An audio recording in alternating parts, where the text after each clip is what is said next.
Eu sou designer, sempre trabalhei com design de produtos, né? E conheci a Renata, que é diretora do IPTI, o Instituto de Pesquisa em Tecnologia e Inovação, e ela estava em busca, estava formando na época a equipe para iniciar o trabalho de campo do projeto Tecnologia, Design e Inovação no Artesanato. Nesse projeto eu tive a oportunidade de acompanhar e transferir todas essas metodologias de design, que sempre foram muito industriais para mim, para processos manuais, com pessoas movidas pela intuição. Nosso trabalho lá, éramos em duas designers, eu e a Florence D'Agostini.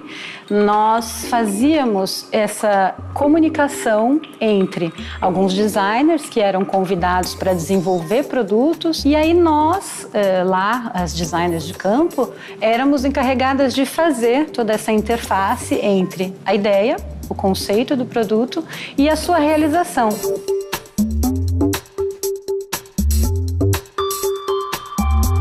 Início de dezembro do ano passado, a BLS entrou em contato comigo, né, para que eu, enfim, apresentasse uma proposta. E aí eu entrei em contato com o projeto. O tema, né, quer dizer, o assunto era textual, era texto, era resultado de uma pesquisa feita durante 3 anos pelo IPTI, junto ao Sebrae, junto às comunidades, né, se escolheu uma delas para trabalhar como piloto, né. O que a gente fez foi definir uma fonte tipográfica feita de pontinhos que pudesse servir como guia para as pessoas botarem os preguinhos e fazerem as costuras e tudo isso já instalado nas paredes, né? Mas não era o texto, na verdade, que iria apresentar a exposição, não era o trabalho de design que seria a apresentação visual da exposição, mas ele seria uma base a partir da qual o trabalho do artesão se apresentou.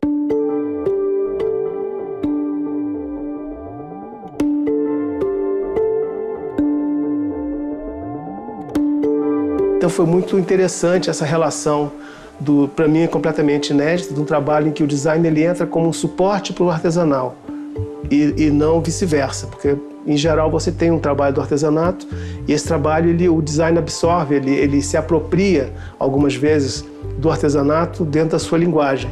E aí no caso foi o contrário, o design serviu como um aparato para que surgisse, para que o artesanato tivesse voz na exposição. Acho que toda relação de troca você tem um acréscimo. E nesse caso, a relação do artesão com o designer é uma troca gigantesca. Para você chegar no artesão junto com o designer, você ir primeiro entender o que é a cidade, entender o que é aquele lugar, entender a história daquele lugar, conhecer profundamente aquilo para depois conhecer a realidade daquele grupo profundamente, o que eles fazem, como eles vivem, o que eles gostam individualmente e coletivamente, para depois pensar em criar uma relação entre o designer e esse artesão.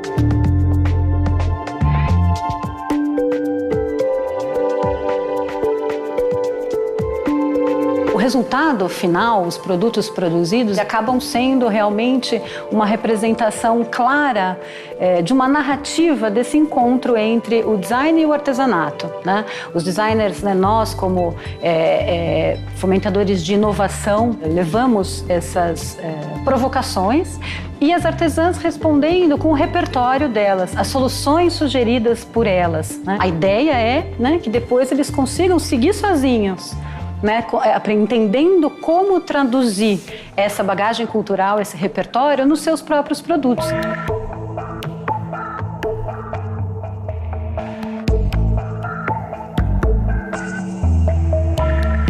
Esse é um tecido, né, as designers que desenvolveram esse projeto foram a Adriana Fortunato e a Kel Oliveira.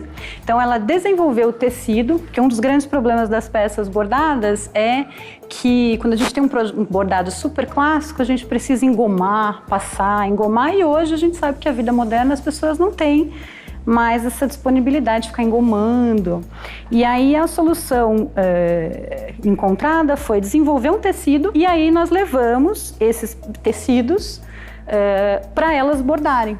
Então a ideia é essa junção entre o que é inovador, a indústria, com a tradição e a contribuição do bordado.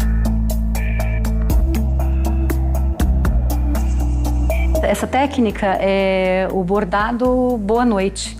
Ele é um bordado exclusivo da região ali da cidade de Pão de Açúcar, um povoadinho chamado Ilha do Ferro. É uma técnica super exclusiva, ela nasceu lá na ilha, ela é inspirada, aqui a gente pode ver, é uma florzinha, né? Ela é inspirada numa flor chamada Boa Noite. A inspiração desse desenho é o Rio São Francisco, nas margens do rio.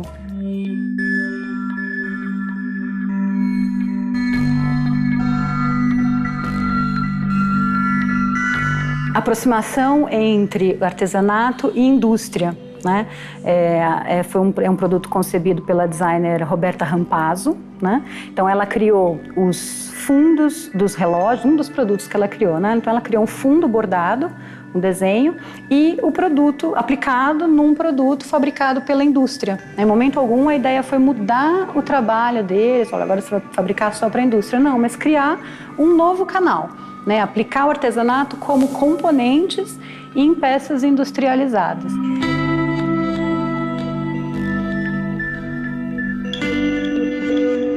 É um tecido, como é que eu vou dizer, sem glamour, né? Um tecido simples. E você vê, ele é todo desconstruído. Aqui são os pedacinhos do tecido que ficaram. E depois ele é todo construído com essas linhas. Eu acho isso aqui de uma sofisticação, acho que isso aqui tinha que estar no MoMA. Eu fico achando que esses produtos, eles deveriam ser vendidos assim também, enquanto obras de arte, como que eles são. E também, obviamente, pode ser aplicado no lençol, ser aplicado aqui e ali, mas eu acho que essa sofisticação ela teria que ser vista assim, olhar para esse trabalho como ele é, tirando dele um pouco essa função dele utilitária.